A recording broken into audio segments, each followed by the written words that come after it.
ভগবান শ্রীকৃষ্ণের প্রতি ব্রহ্মার স্তব 8 নম্বর শ্লোক থেকে আমরা পাঠ করে শ্রবণ করি। ওং নমো ভগবতে বাসুদেবায়, ওং নমো ভগবতে বাসুদেবায়, ওং নমো ভগবতে বাসুদেবায়। নারায়ণং নমস্কৃত্যং নরং চৈব নরোত্তমং দেবীং সরস্বতীং ব্যাসং ততো জয়মুদীরয়ে। নষ্টপ্রায়েষু অভদ্রেষু নিত্যং ভাগবত সেবয়া ভগবতি উত্তম শ্লোকে ভক্তির্ভবতি নৈষ্ঠিকী।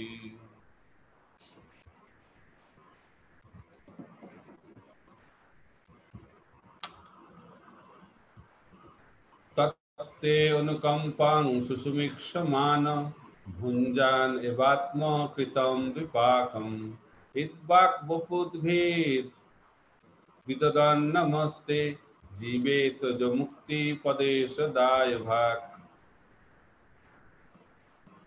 নিচে নামো। অনুবাদ এবং তাৎপর্য।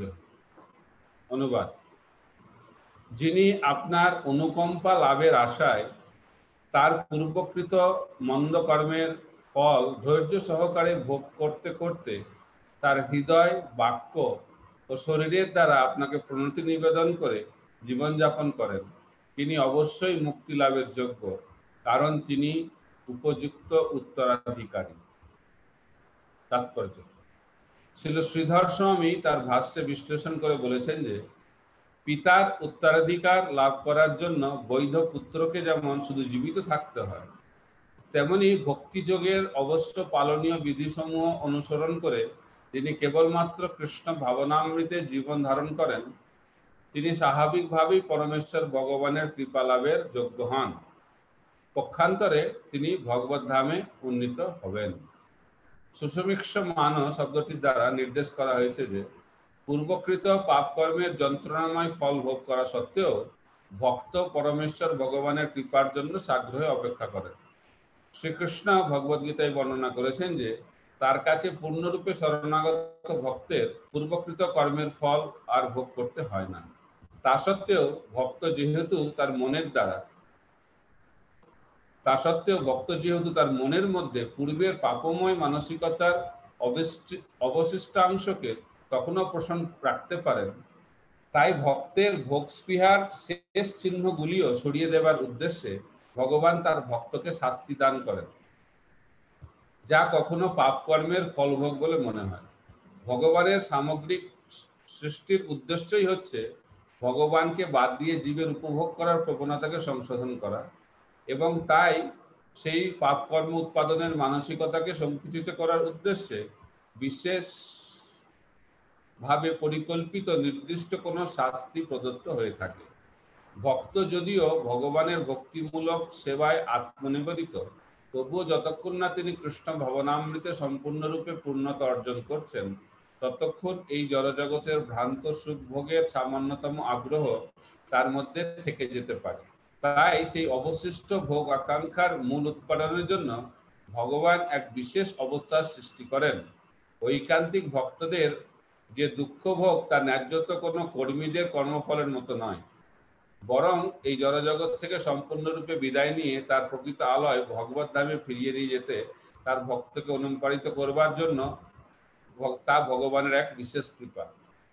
ঐকান্তিক ভক্ত সাগ্রহে ভগবত ধামে ফিরে যাবার আকাঙ্ক্ষা করেন, তাই স্বেচ্ছায় ভগবানের কৃপাপূর্ণ শাস্তি স্বীকার করে নিয়েও তিনি কায়মন বাক্যে ভগবানের প্রতি শ্রদ্ধা ও প্রণতি নিবেদনে অবিচলিত থাকেন। এই ধরনের প্রকৃত ভগবৎ সেবক, যিনি ভগবানের একান্ত সঙ্গ লাভের জন্য সমস্ত রকম ক্লেশকর অবস্থাকেও নামমাত্র মূল্য বিবেচনা করেন, তিনি অবশ্যই ভগবানের সুযোগ্য সন্তান, যা এখানে দায়ভাগ শব্দটির দ্বারা নির্দেশ করা হয়েছে। নিজেকে অগ্নিতে রূপান্তরিত না করে কেউ যেমন সূর্যের কাছে যেতে পারেন না, তেমনি এক কঠোর শুদ্ধিকরণের পন্থা স্বীকার না করে কেউই পরম পবিত্র ভগবান শ্রীকৃষ্ণের কাছে পৌঁছাতে পারেন না। সেটি যদিও কষ্টকর বলে মনে হয়, কিন্তু প্রকৃতপক্ষে তা ভগবানের স্বহস্তে প্রদত্ত আরোগ্যকর চিকিৎসা।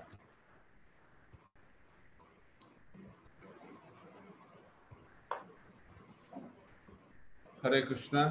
স্ক্রিন আর লাগবে না।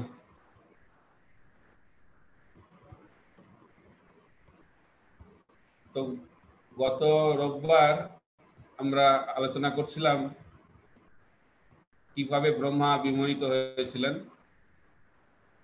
ভগবান শ্রীকৃষ্ণের গোপ শাখাদের সঙ্গে লীলা দর্শনের সময়।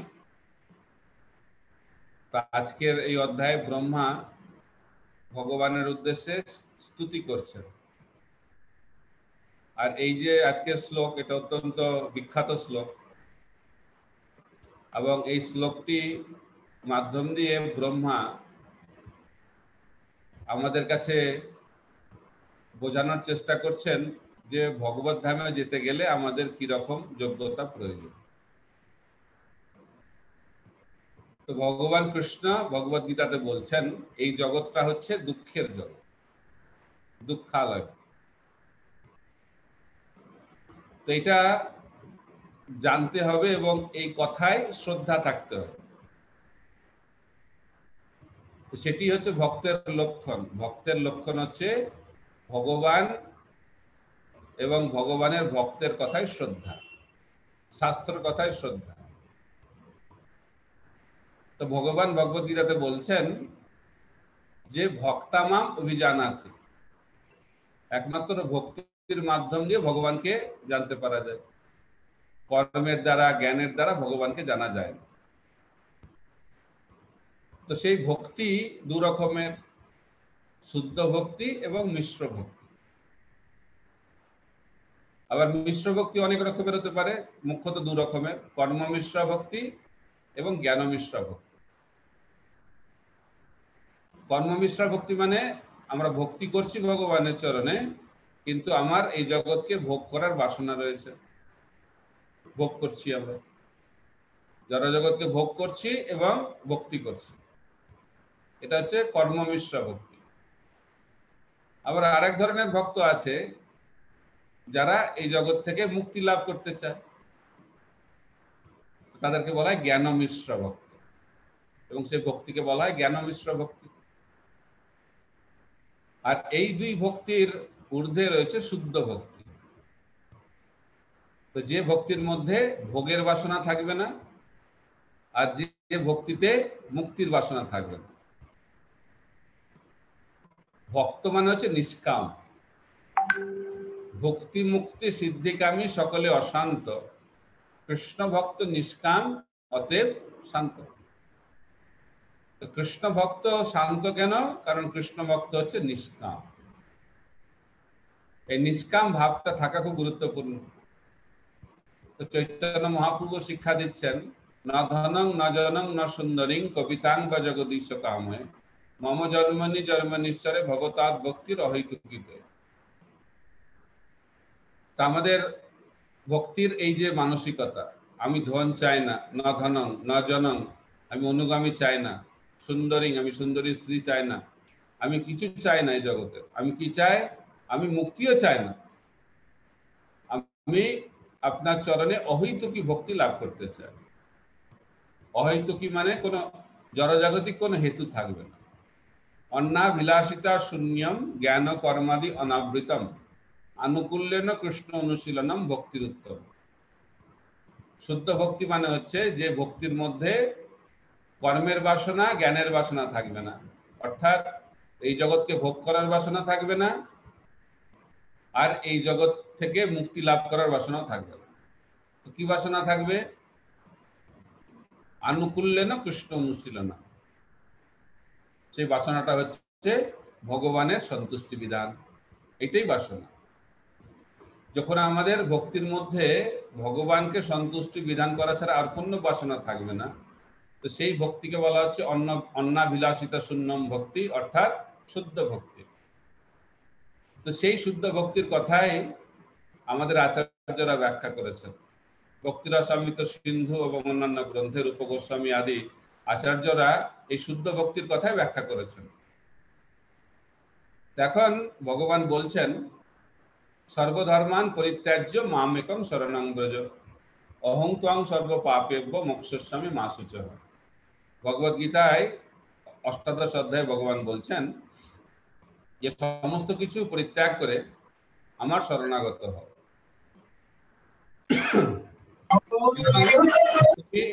এই যে শরণাগত হওয়ার ফলে যদি ভাবছো তোমার অনেক কিছু পাপ হয়ে যাবে, তো সেই নীতিগত চিন্তা করো না, আমি সেই ব্যাপারে তোমাকে সম্পূর্ণ সুরক্ষা প্রদান করব।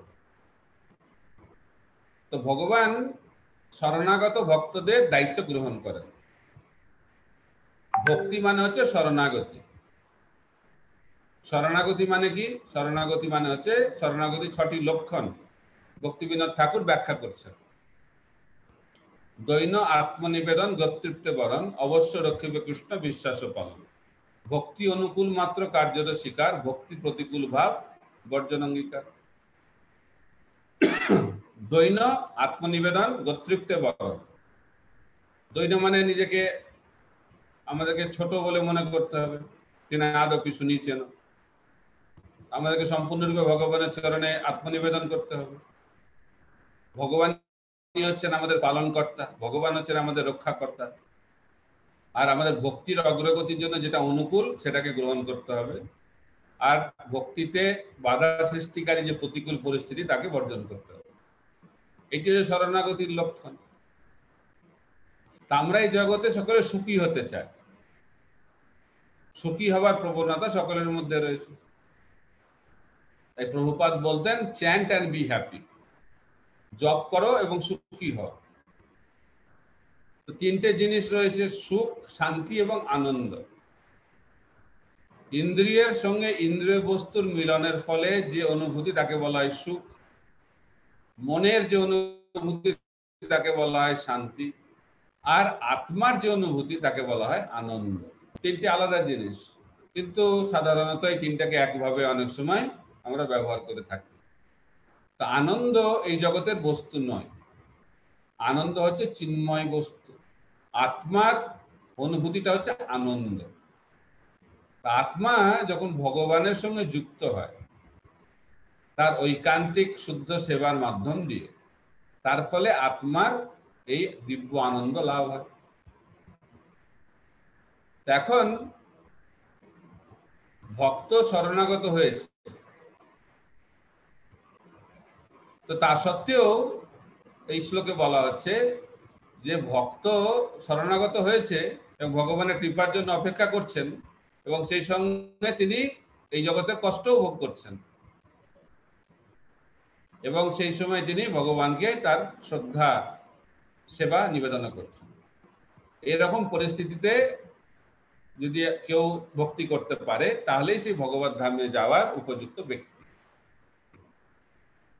এখন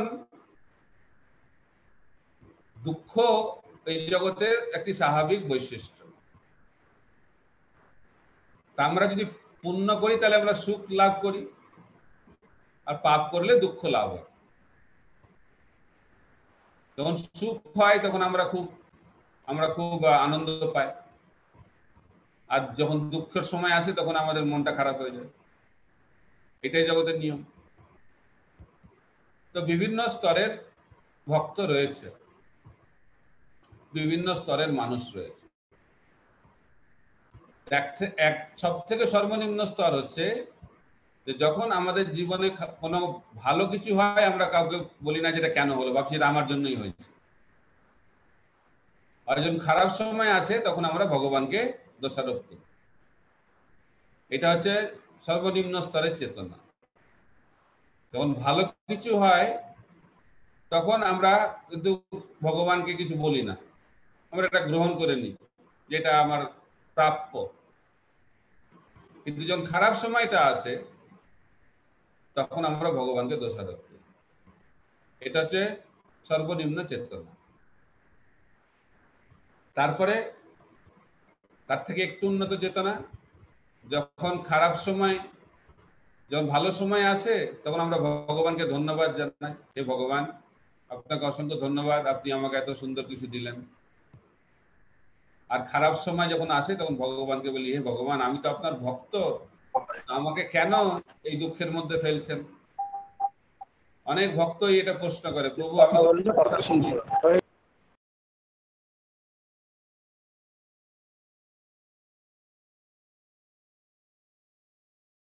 প্রভু আপনার টান মিউট হয়ে গেছে। হ্যাঁ। তো ভক্তরা অনেক সময় বলে যে আমি ভক্তি করছি, তাও আমার জীবনে কেন এত কষ্ট আসছে। অর্থাৎ যখন আমাদের জীবনে খারাপ সময় আসে তখন আমরা ভগবানের কাছে অভিযোগ জানাই, আর যখন ভালো সময় আসে ভগবানকে ধন্যবাদ দেয়। এটা আরেকটি চেতনা। তারপরে ভক্ত যখন আরেকটু উন্নত স্তরে যায় তখন তার মধ্যে ভগবদ গীতার এই শ্লোকটি বাস্তব রূপে প্রকাশিত হয়। মাত্রা স্পর্শাস্ত কন্তেয় শীতোষ্ণ সুখ দুঃখদা অগম পাইন অনিত্যা স্থান কৃতিক ষষ্ঠ ভারত। তো বলা হচ্ছে এই স্তরে ভগবানের ভক্তরা সহন শক্তি প্রকাশিত করে, অর্থাৎ ভালো এবং মন্দ, সুখ দুঃখ, ঠান্ডা গরম সব পরিস্থিতিতেই ভক্ত সেটাকে সহ্য করে। তো এই পরিস্থিতিতে কি করে ভক্ত, যখন সুখের সময় আসে তখন সে জানে যে এটাতে অত্যন্ত আনন্দিত হওয়ার কোনো কারণ নেই, কারণ এই সুখের সময় বেশি দিন থাকবে না, অনিত্য, এই জগতে সবকিছু যে অনিত্য। তারপর যখন খারাপ সময় আসে তখনও তার মধ্যে এই ভাবটা আসে না যে ও খারাপ সময় এসে গেল, কারণ সে জানে এটা চলে যাবে। ভালো সময় হোক আর খারাপ সময় হোক, দুটোই হচ্ছে অনিত্য। তাই ভক্ত ভালো এবং খারাপ এই জগতের দুই পরিস্থিতিতেই একই রকম মানসিকতা বজায় রাখে। মহাপ্রভু বলছেন এই জগতের যে ভালো মন্দ সকলই হচ্ছে মনের ভ্রম। কোনটা যে ভালো কোনটা যে মন্দ এটা যে মনের পরিস্থিতি। এখন গরম লাগছে, আমরা এখন ফ্যান চালাচ্ছি, এসি চালাচ্ছি, তারপরে যখন ঠান্ডা এসে যাবে তখন কি আমি এসি চালাবো নাকি? একই জিনিস, একই জগৎ, খালি কয়েক মাসের পার্থক্যে আমাদের অনুভূতিটা বদলে যাচ্ছে। অনেক তো এটা হচ্ছে মনের ভ্রম, এটা হচ্ছে ইন্দ্রিয়ের যে সীমিত যে স্বভাব তার প্রকাশ। তাই ভক্ত সেটা বুঝতে পারে, এবং বুঝতে পেরে ভক্ত কি তার গুণ প্রকাশিত করে? সহন শক্তি, সহ্য করার ক্ষমতা। যদি আমরা সহ্য করতে না শিখি তাহলে আমাদের ভক্তি জীবন প্রকৃতভাবে শুরু হয় না। তো এই স্তরে যতক্ষণ পর্যন্ত না আসছি আমরা যে সুখ এবং দুঃখে, সুখে দুঃখে সমকৃত্ব, দুই পরিস্থিতিতেই যখন আমরা স্বাভাবিকভাবে সহ্য করার ক্ষমতা অর্জন করব, সেই পরিস্থিতিটা হচ্ছে মুক্তির পথে এগিয়ে যাওয়ার হচ্ছে প্রাথমিক যোগ্যতা। আর আমরা যদি এই জগতের ভালো এবং মন্দের দ্বারা প্রভাবিত হই তাহলে আমরা কর্মবন্ধনে আটকে গেলাম, আমরা আর এগোতে পারবো না। যদি আমরা ভালোর প্রতি আসক্ত হই, মন্দের প্রতি অনাসক্ত হই, এই জগতে তথাকথিত আসক্তি অনাসক্তি দুটোই এক, এবং তার দ্বারা প্রভাবিত হয়ে যদি আমরা জীবনকে পরিচালনা করি তাহলে কি হবে? আমরা ভক্তিতে অগ্রগতি লাভ করতে পারবো না। তাই ভক্ত যখন এই দুই পরিস্থিতিতেই সমান ভাব পোষণ করবে তখন সেই ভক্ত ভক্তি জীবনে খুব সুন্দরভাবে অগ্রগতি লাভ করতে পারবে। আজকের যে শ্লোক ব্রহ্মা বলছেন সেটি হচ্ছে ভক্তের একটি উন্নত স্তর। এই স্তরে বলা হচ্ছে যে ভক্ত সহ্য করছে। কি সহ্য করছে? ভক্ত তার জীবনে যে কষ্ট আসে সেটাকে সহ্য করছে, এবং খালি সহ্য করছে না, সেই পরিস্থিতিতে একইভাবে ভক্তিতে তার ভক্তিময় সেবা করে যাচ্ছে। এই নয় যে এখন খারাপ সময় মঙ্গল আরতি বন্ধ, এখন খারাপ সময় ভালোভাবে জপ করব না। খারাপ পরিস্থিতি এসেছে কিন্তু ভক্তি তার দ্বারা প্রভাবিত হচ্ছে না। প্রতিকূল পরিস্থিতিতে ভক্তি কিন্তু একইভাবে চলছে। এই শ্লোকে সেই কথা বলা হচ্ছে। আর ভগবান যে তাকে কৃপা করবে সেই ব্যাপারে তার মধ্যে কোনো সন্দেহ নেই। খালি কৃপা করবে না, তিনি জানেন যে এই যে আমি দুঃখ পাচ্ছি এটাও ভগবানের কৃপা। এই মানসিকতা আমাদেরকে অর্জন করতে হবে। এটি হচ্ছে শরণাগত ভক্তের লক্ষণ।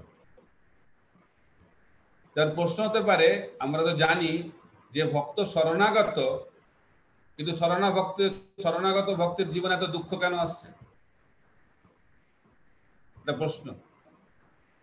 কেন ভগবান, তিনি তো বলছেন আমি তার সমস্ত দায়িত্ব গ্রহণ করি, তাহলে ভগবান কেন ভক্তকে দুঃখ প্রদান করছেন? দেখে তো মনে হচ্ছে পাপ কর্মের ফল ভোগ করছে ভক্ত, কিন্তু ভক্ত তো পাপ পুণ্যের অতীত। ভক্ত তো ভগবানের দ্বারা সরাসরি ভাবে নিয়ন্ত্রিত, তাহলে কেন ভক্তকে এই দুঃখ ভোগ করতে হচ্ছে? আচার্যরা ব্যাখ্যা করছেন, যদিও আমরা পূর্ণরূপে শরণাগত হয়েও যাই, কিন্তু তা সত্ত্বেও আমাদের ভোগ করার বাসনা মনে থেকে যায় সূক্ষ্মভাবে। তো সেই বাসনাকে শুদ্ধিকরণের জন্য ভগবান সেই শরণাগত ভক্তকে দুঃখ প্রদান করে। কারণ আমরা যদি সুখে থাকি, তাহলে ভগবানকে ভুলে যাওয়ার প্রবণতাটা আমাদের বেশি থাকে। তাই ভক্তকে ভগবান এই দুঃখময় পরিস্থিতিতে ফেলে। তার ফলে কি হয়, তার মনে যে এখনো ভোগ করার সূক্ষ্ম বাসনা অবশিষ্ট আছে, সেই বাসনা যেন তার চলে যায়।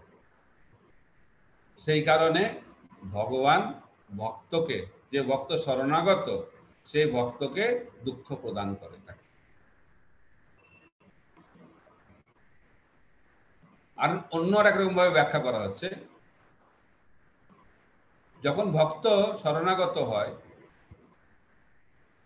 তো সেই শরণাগত ভক্ত হচ্ছে অত্যন্ত পবিত্র ভক্ত। তো যখন কেউ একজন ব্যক্তি কোন স্বর্ণকারের কাছে গিয়ে কোন সোনার একটি টুকরো দেয় এবং জিজ্ঞেস করে যে এই সোনাটা কি খাঁটি সোনা, তাহলে স্বর্ণকার কি করেন, সেই সোনাটাকে পরীক্ষা করেন, অ্যাসিডের মধ্যে ডুবিয়ে পরীক্ষা করেন যে সোনাটা খাঁটি সোনা না নকল সোনা। কারণ অ্যাসিডে না ডুবলে বোঝা যাবে না। ঠিক একইভাবে গুরুদেব, শুদ্ধ ভক্ত বৈষ্ণবরা শরণাগত ভক্তকে ভগবানের কাছে প্রদান করেন। তো ভগবান তো দেখবে না যে এই ভক্ত খাঁটি সোনা কিনা। তো সেই কারণে ভগবান ভক্তকে এই অ্যাসিড রূপ দুঃখের মধ্যে তাকে ফেলে। বোঝা যাচ্ছে? এটা বুঝতে হবে। এবং যখন আমরা সেই পরীক্ষায় পাস করতে পারবো, কিভাবে পাস করব, সেটা হচ্ছে এই শ্লোক। যখন সেই দুঃখ ভগবান দেবেন, তখন কি আমি প্রতিক্রিয়া করছি? আমি কি ভগবানের কাছে অভিযোগ জানাচ্ছি?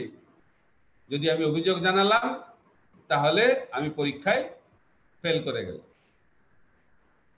কিন্তু সেই বিপরীত পরিস্থিতিতে, প্রতিকূল পরিস্থিতিতে, দুঃখময় পরিস্থিতিতে ভক্ত যখন কোনো অভিযোগ করবে না, বরং ভক্ত ভগবানকে ধন্যবাদ জানাবে, ভগবানকে প্রণতি নিবেদন করবেন এবং অপেক্ষা করবেন যে ভগবান নিশ্চয় আমাকে কৃপা করবেন। এই যে মানসিকতা, এইটি হচ্ছে শরণাগত ভক্তের মানসিকতা। এবং ভগবান এইভাবেই ভক্তর সঙ্গে আদান প্রদান করে থাকেন। তারপরে প্রশ্ন হতে পারে যে ভক্ত শুদ্ধিকরণের পরে তো দুঃখ পায়, তো তারা কেন দুঃখ পায়?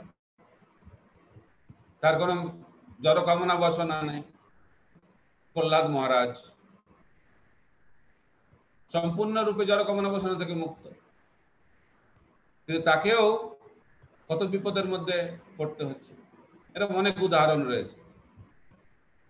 জড় কামনা বাসনা শূন্য, সূক্ষ্মভাবে, স্থূলভাবে সম্পূর্ণরূপে শরণাগত, তা সত্ত্বেও ভক্ত ভগবানের দ্বারা বিভিন্ন রকম প্রতিকূল পরিস্থিতি, দুঃখের মধ্যে পড়ে। কেন? কারণ ভগবান তাদেরকে দুঃখের মধ্যে ফেলেন, কারণ তার প্রেমটাকে আরো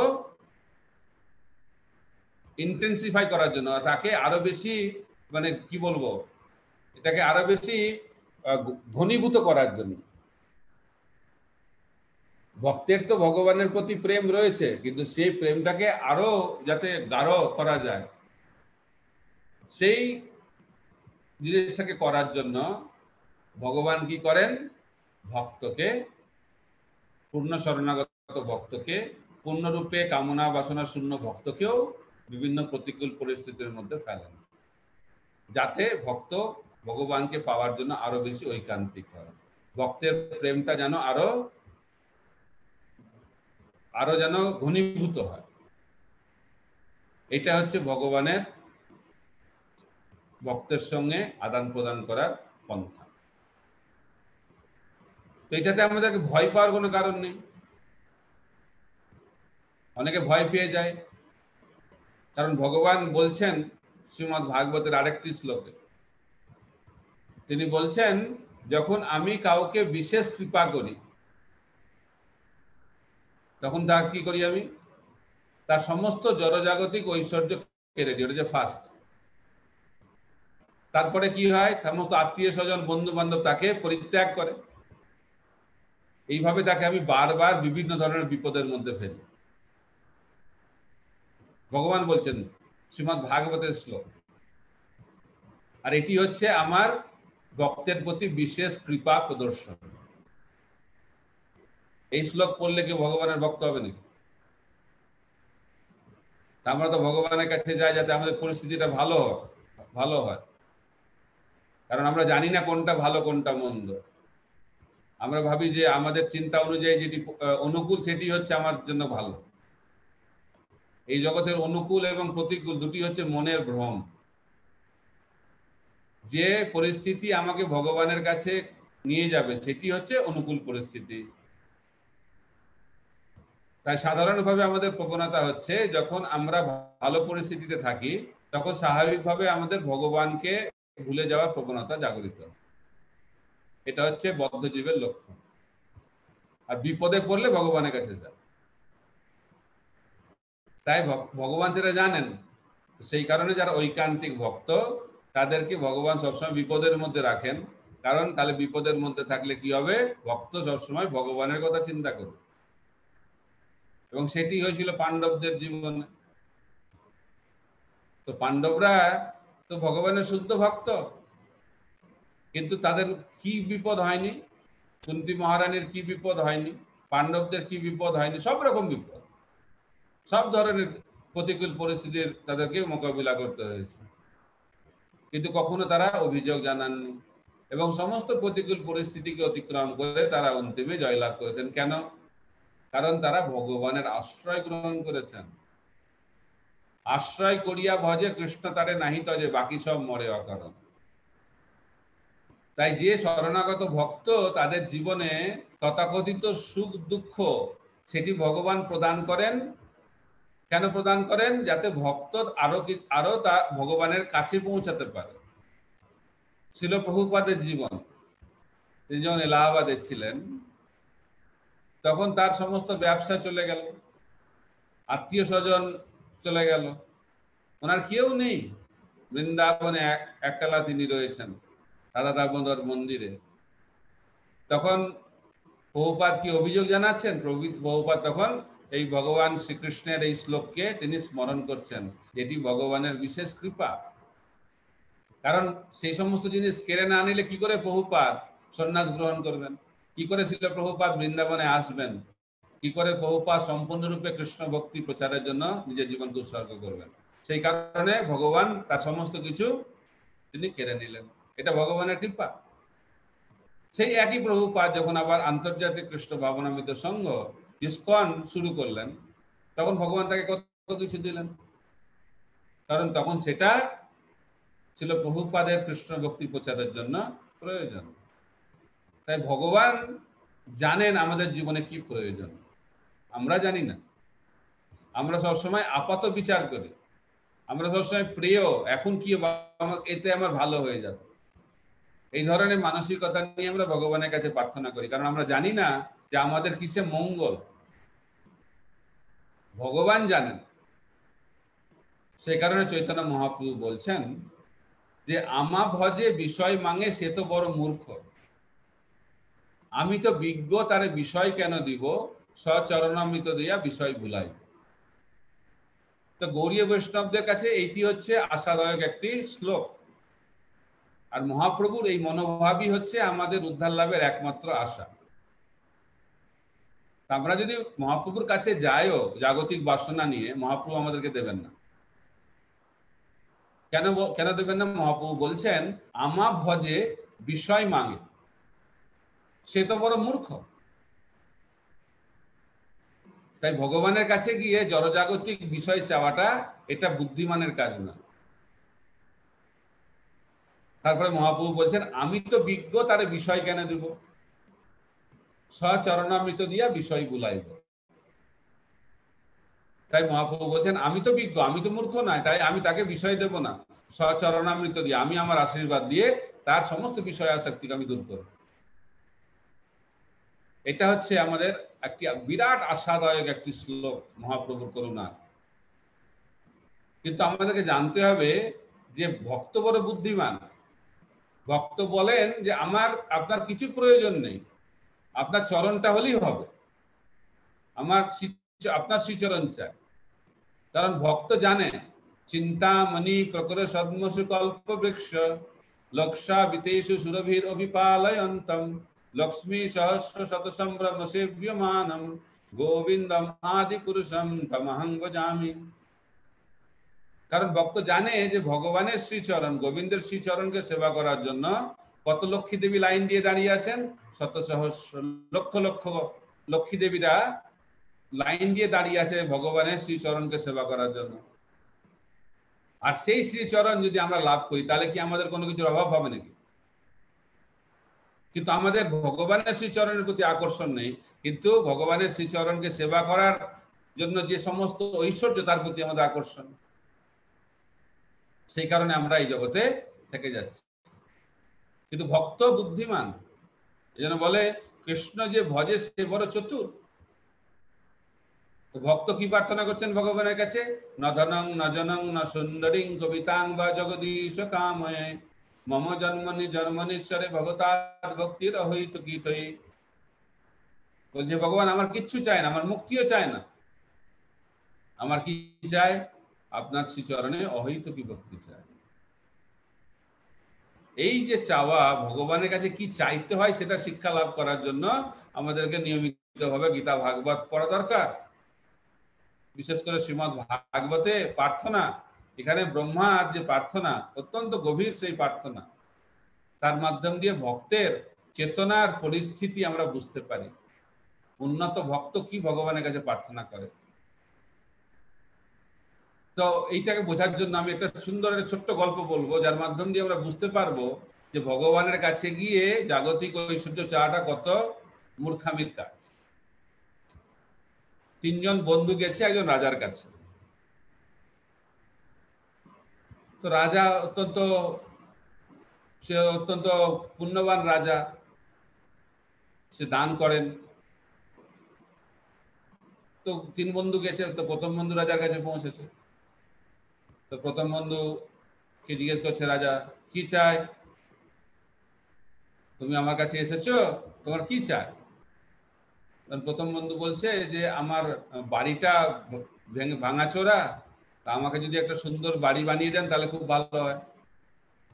তো রাজা মন্ত্রীকে ডেকেছে, বলছে যে এর বাড়িটা ভেঙে গেছে, একটা সুন্দর বাড়ি বানিয়ে দাও। তো প্রথম বন্ধু খুব খুশি। তবে দ্বিতীয় বন্ধু গেছে রাজার কাছে। তো দ্বিতীয় বন্ধুকে বলছে রাজা কি চায়? তো দ্বিতীয় বন্ধু বলছে যে আমার বাড়ি ঠিক আছে, কিন্তু আমার বাড়িতে যাওয়ার রাস্তাটা ভেঙে গেছে, তা আপনি যদি একটা সুন্দর রাস্তা বানিয়ে দেন বাড়িতে যাওয়ার তাহলে খুব ভালো হয়। তো রাজা মন্ত্রীকে ডেকেছে, ডেকে বলছে এর জন্য এর বাড়িতে যাওয়ার রাস্তাটা ভেঙে গেছে, তো একটু সুন্দর একটা রাস্তা বানিয়ে দাও। দ্বিতীয় বন্ধু খুব খুশি। তৃতীয় বন্ধু রাজার কাছে গেছে।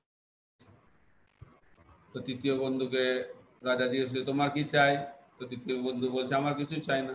রাজা বলছে আমি তো রাজা, আমার কাছে এসেছো, আমার কাছে যদি কিছু চাইতেই হবে। তো তৃতীয় বন্ধু চাইছে না, কিন্তু রাজা বারবার জোর করছে,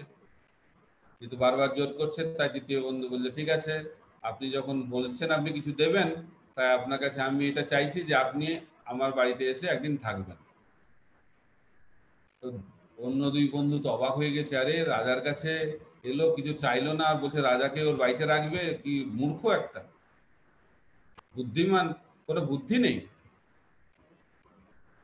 তো রাজা মন্ত্রীকে ডেকেছে, মন্ত্রীকে ডেকে বলছে যে আমি তো ওর বাড়িতে থাকবো, তো সমস্ত ব্যবস্থা করুন।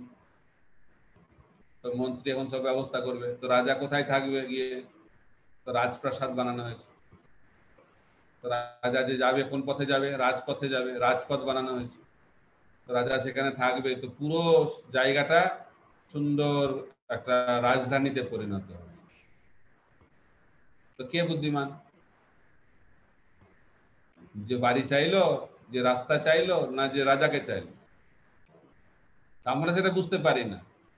আমরা সবসময় ভগবানের ঐশ্বর্যকে আমরা খুব চাই, কিন্তু ভগবানকে চাই না। তো সেটাই হচ্ছে আমাদের দুঃখের কারণ। ভগবানকে বাদ দিয়ে দিয়েছি বলেই আমাদের এত দুঃখ। কৃষ্ণ বহির্মুখ হইয়া ভগবাঞ্ছা করে, নিকটস্থ মায়াতারে ঝাপটিয়া ধরে।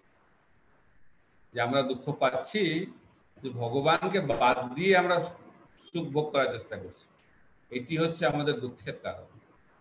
কৃষ্ণ বলি সেই জীব অনাদি বহির্মুখ, অতএব মায়াতারে দেয় সংসার দুঃখ। এটা হচ্ছে আমাদের পরিস্থিতি। তো অর্জুন এবং দুর্যোধন এই দুটি হচ্ছে চরিত্র, মহাভারতের চরিত্র। দুজনেই কৃষ্ণের কাছে গেছে কুরুক্ষেত্রের যুদ্ধের আগে, দুজনে গেছে কৃষ্ণের কাছে সাহায্য লাভ করার জন্য। তো কে চাইবে আগে? তো কৃষ্ণ বলছেন অর্জুন যেহেতু ছোট, তাই অর্জুন আগে চাক। দুর্যোধন তো খুব চালাক, ও তো গেছে কৃষ্ণের নারায়ণী সেনা নেওয়ার জন্য। নারায়ণী সেনা অত্যন্ত শক্তিশালী সেনা। তো অর্জুন গেছে কৃষ্ণকে পাওয়ার জন্য, কৃষ্ণের সাহায্যের জন্য। তো কৃষ্ণ বলছে যেহেতু এটা পারিবারিক যুদ্ধ, তাই আমি নিজে যুদ্ধ করব না। তো আমার নারায়ণী সেনা নিতে পারো, নারায়ণী সেনা যুদ্ধ করবো, কিন্তু আমি যুদ্ধ করবো না। তো কে আগে চাইবে? অর্জুন আগে চাইবে, যেহেতু অর্জুন ছোট। তো দুর্যোধনের খুব মানে খুব অ্যাংজাইটি, উদ্বেগ, চিন্তা, যদি অর্জুন নারায়ণী সেনা নিয়ে নেয় তাহলে আমার কি হবে। তো অর্জুন কৃষ্ণকে বলছেন যে আপনি যুদ্ধ করুন বা না করুন, আমার আপনাকে লাগবে। তো দুর্যোধন তো খুব মনে মনে আনন্দ পেয়েছে, কিন্তু বাহ্যিকভাবে দেখাচ্ছে অর্জুন তো আপনাকে নিয়ে নিল, তাহলে আর আমার আর কে থাকলো, আপনি নারায়ণী সেনাই দিন। তো দুর্যোধন ভাবলো যে সে বড় চালাক, কিন্তু দুর্যোধন তো জানে না যে যত বেশি চালাকি করবে, কৃষ্ণ হচ্ছে সমস্ত চালাকের চালাক। তাই আমাদেরকে ঠিক করতে হবে, আমাদের নারায়ণী সেনা লাগবে না কৃষ্ণকে লাগবে। অনেকে বলে কেউ দুটো হলে খারাপ কি? নারায়ণ নারায়ণী সেনা দুটোই থাক। আমাদের সেই অবস্থা, দুধও খাবো, তামাকও খাবো, ভোগও করব, ভগবানকেও লাভ করব। এটা তো হবে না। আমাদেরকে একটা চয়েস করতে হবে, ভগবান না ভগবানের জড়জাগতিক ঐশ্বর্য। অ্যাকচুয়ালি ভগবানকে লাভ করলে সবকিছু লাভ হবে, জড়জাগতিক ঐশ্বর্য লাভ হবে, এবং সেটি ভগবানের সেবায় লাগবে। আর তখন যেটা ভগবানের সেবায় লেগে যাবে, সেটা জড়জাগতিক ঐশ্বর্য থাকছে না, সেটা আধ্যাত্মিক ঐশ্বর্যে পরিণত হবে। এটা হচ্ছে ভক্তের লক্ষণ। ভক্তিবিনোদ ঠাকুর বলছেন ভক্তের কাছে কোনো কিছু জাগতিক নয়, কোনোটাই জড় নয়, সমস্ত কিছু চিন্ময়। এই জড় জগৎটাও চিন্ময়। জড় মানে কি? যেটা ভগবানের সঙ্গে যুক্ত নয় সেটি হচ্ছে জড়, আর যেটা ভগবানের সঙ্গে যুক্ত সেটি চিন্ময়। আর ভক্ত তো সবকিছু ভগবানের সেবায় লাগায়, সেই কারণে ভক্ত সবকিছুর মধ্যে ভগবানকে দর্শন করে। স্থাবর জঙ্গম দেখে না দেখে, তার মূর্তি সর্বত্র হয় তার ইষ্টদেব স্ফূর্তি। তাই সমস্ত কিছুর মধ্যে সে আধ্যাত্মিক জিনিস দর্শন করে। তো সেই কারণে তার আর কোনো কিছুতে কষ্ট অনুভব হয় না। আর কে ভগবত ধামে যাবে? যার মধ্যে কোনো অভিযোগ নেই। চরম পরিস্থিতির মধ্যেও, প্রতিকূল পরিস্থিতির মধ্যেও যখন আমাদের হৃদয়ে কোনো অভিযোগ থাকবে না ভগবানের বিরুদ্ধে, সেই ব্যক্তি ভগবত ধামে যাবে। খালি অভিযোগ নয়, ভগবানকে ধন্যবাদ জানান। আরেকটি উদাহরণ হচ্ছেন পরীক্ষিত মহারাজ। অনেক উদাহরণ রয়েছে, তার মধ্যে একটি জ্বলন্ত উদাহরণ হচ্ছেন পরীক্ষিত মহারাজ। তো পরীক্ষিত মহারাজ অভিশপ্ত হয়েছেন 7 দিনের মধ্যে তার তক্ষক দংশনে মৃত্যু হবে। ব্রহ্মসাপ, ব্রাহ্মণ পুত্র, সমীক ঋষির পুত্র শৃঙ্গী, তিনি অভিশাপ দিয়ে দিয়েছেন, বাচ্চা ছেলে অভিশাপ দিয়ে দিয়েছে। তো পরীক্ষিত মহারাজ ভাবতে পারে, আরে আমি তো মাতৃগর্ভে ভগবানের দ্বারা সুরক্ষিত হলাম, আমি তো পাণ্ডবদের সঙ্গে যুক্ত, আমি তো ভগবানের পার্ষদ, তা আমাকে এইভাবে মরতে হবে তক্ষক দংশনে? একজন সাধারণ ব্রাহ্মণ পুত্রের অভিশাপে আমাকে মরতে হবে? কত অভিযোগ করতে পারত। কিন্তু পরীক্ষিত মহারাজ একটা অভিযোগ করেছে, একটা অভিযোগ করেন। বরঞ্চ পরীক্ষিত মহারাজ ভগবানকে ধন্যবাদ জানাচ্ছেন, ভগবানকে বলছেন, এই ভগবান আপনাকে অসংখ্য ধন্যবাদ, আপনি আমার সামনে প্রকাশিত হয়েছেন। কি রূপে প্রকাশিত হয়েছেন? দ্বিজ সাপ রূপম। আপনি আমার কাছে প্রকাশিত হয়েছেন, আবির্ভূত হয়েছেন ব্রাহ্মণ অভিশাপের রূপে। পরীক্ষিত মহারাজ শৃঙ্গীর অভিশাপকে অভিশাপ দেখছেন না, তার মধ্যে তিনি ভগবানকে দর্শন করছেন। এবং তার ফলে কি হলো? সেই অভিশাপের ফলে শ্রীমদ ভাগবত এই জগতে প্রকাশিত হলো। শুকদেব গোস্বামী পরীক্ষিত মহারাজের কাছে প্রকাশিত হলেন এবং শুকদেব গোস্বামী পরীক্ষিত মহারাজকে শ্রীমদ ভাগবত শ্রবণ করালেন এবং তার ফলে পরীক্ষিত মহারাজের ভগবানকে প্রাপ্তি হল। তাই আমাদের যখন সবকিছুর মধ্যে ভগবানকে দেখতে পাবো, তখন আমরা ভগবানকে লাভ করব। আর যদি আমরা এই জগতের সমস্ত কিছুর মধ্যে এই জগতের জিনিসকে দর্শন করি, তাহলে আমরা ভগবানকে লাভ করতে পারবো না। তাই ভক্ত যেহেতু সবকিছুর মধ্যে ভগবানকে দর্শন করেন, সেই কারণে প্রতিকূল পরিস্থিতির মধ্যেও সে ভগবানকেই দর্শন করে। এবং সেই কারণে চরম প্রতিকূল পরিস্থিতির মধ্যেও ভক্ত বিচলিত হন না। কেন বিচলিত হন না? কারণ ভক্ত জানেন যে ভগবান তো রক্ষা করবে, কারণ ভগবান বলেছেন কোনতে প্রতি জানেহীন নমে ভক্ত প্রণশ্যতি। ভক্তের তো কখনো বিনাশ হবে না। তার মানে এই নয় যে ভক্তের মৃত্যু হবে না, ভক্তের বিনাশ হবে না, মানে ভক্তের ভক্তি সবসময় ভগবান সুরক্ষিত রাখবেন। কোন সময় হয়তো ভগবান তাকে মাতৃগর্ভে সুরক্ষা প্রদান করবেন, আবার সেই পরীক্ষিত মহারাজকে আবার তক্ষক দংশনে মৃত্যুবরণ করতে হলো। এই দুটি হচ্ছে ভগবানের কৃপা। কারণ দুই পরিস্থিতিতেই ভগবান পরীক্ষিত মহারাজকে ভক্তি প্রদান করলেন, তার ভক্তিকে সুরক্ষিত রাখলেন। আর যদি আমাদের ভক্তি সুরক্ষিত থাকে, তাহলে আমরা আসল সুরক্ষার মধ্যে থাকলাম। এই জগতে কোনো সুরক্ষা নেই, ভগবানের চরণ হচ্ছে আমাদের আশ্রয়। ভগবানের চরণ আশ্রয়টা হচ্ছে আসল সুরক্ষা। তো সেই কারণেই কুন্তী দেবী ভগবানের কাছে প্রার্থনা করছেন, হে ভগবান, যে আপনি যখন আমাদের বিপদের সময় ছিল, তখন আপনি সবসময় আমাদের সঙ্গে ছিলেন, কিন্তু এখন আমাদের সমস্ত বিপদ কেটে গেছে, কিন্তু এখন আপনি আমাদের ছেড়ে চলে যাচ্ছেন। তাই আমি প্রার্থনা করি সেই সমস্ত বিপদগুলো যেগুলো আমার অতীতে হয়েছিল, সেই সমস্ত বিপদগুলো যেন আবার আমার জীবনে আসে। কেন কিন্তু দেবী প্রার্থনা করছেন এরকম? উনি কি বুদ্ধিমতী নন? তিনি হচ্ছে চরম বিদুষী নারী, ভগবানের শুদ্ধ ভক্ত। তাই তিনি জানেন এই জগতে বিপদ বলে কিছু নেই, একটাই বিপদ। কি বিপদ? কৃষ্ণ বিস্মৃতি, কৃষ্ণের অনুপস্থিতি হচ্ছে আসল বিপদ, এছাড়া আর কোনো বিপদ নেই। এই জগতে বলা হচ্ছে পদম পদম যদ বিপদম, প্রতি পদে বিপদ। কেন? আমরা কৃষ্ণকে ভুলে গেছি। কৃষ্ণ বিস্মৃতি হচ্ছে বিপজ্জনক পরিস্থিতি, কিন্তু যে ভগবানকে সবসময় স্মরণ করে, তার আবার বিপদ কি? তাই কুন্তী দেবী বলছেন যে আমরা চরম বিপদের সময় আমরা কোনো বিপদ অনুভব করিনি, কারণ আপনি আমাদের সঙ্গে ছিলেন। কিন্তু এখন আমাদের সবকিছু আছে, কিন্তু আপনি নেই, তাহলে সেটা হচ্ছে চরম বিপদ। তো সেই কারণে সেই সমস্ত বিপদগুলো আবার আসুক আর আপনি আমাদের সঙ্গে থাকুন। তাই ভক্ত কিছু চায় না, ভক্ত খালি ভগবানকে চায়। তার জন্য তাকে নরকে যেতে হয়, স্বর্গে যেতে হয়, বৈকুণ্ঠে যেতে হয়, কোনো অসুবিধা নেই। ভগবান যদি সঙ্গে থাকেন, তাহলে ভক্ত যে কোনো পরিস্থিতির মধ্যে থাকতে প্রস্তুত। কিন্তু ভগবানকে ভুলে যাবে, সেটা হচ্ছে ভক্তের সব থেকে বিপজ্জনক একটি ভয়। তাই ভক্তের জীবনে কোনো ভয় নেই, ভক্তের জীবনে একটাই ভয়, যে আমি যেন কখনো ভগবানকে ভুলে না যাই। তাই ভক্ত ভগবানের কাছে এই প্রার্থনা করে, হে ভগবান, আমি যেন তোমাকে কখনো ভুলে না যাই। আর যখন ভক্ত ভগবানকে স্মরণ করবে তাহলে তার এই জগতের কোনো ভয় তাকে প্রভাবিত করতে পারবে না। এই ধরনের এই জগতের চরম পরিস্থিতি, বিপজ্জনক পরিস্থিতি তাকে স্পর্শ করতে পারবে না, কারণ ভগবানের আশ্রয় হচ্ছে সমস্ত সুরক্ষা আমাদেরকে প্রদান করেন। এবং সেই মনোভাব নিয়েই ভক্ত এইভাবে ভগবানের কাছে প্রার্থনা করেন। তাই ব্রহ্মার এই প্রার্থনার মাধ্যম দিয়ে আমরা শিখতে পারছি যে কি ধরনের প্রার্থনা আমাদের ভগবানের কাছে করতে হবে। এই প্রার্থনার মাধ্যম দিয়ে ব্রহ্মা একটি উচ্চ স্তরের ভক্তের লক্ষণ এই জগতে প্রকাশ করছেন, এবং সেই লক্ষণ যখন আমাদের জীবনে প্রকাশিত হবে তখন আমরাও ভগবত ধামে যাওয়ার জন্য যোগ্যতা অর্জন করতে পারব। এই বলে আমি আজকের মতো আমার বক্তব্য সমাপ্ত করছি। হরে কৃষ্ণ কৃষ্ণ কৃষ্ণ হরে হরে, হরে রাম রাম রাম হরে হরে। শ্রীল প্রভুপাদ কি জয়। গ্রন্থরাজ শ্রীমদ্ ভাগবতম কি।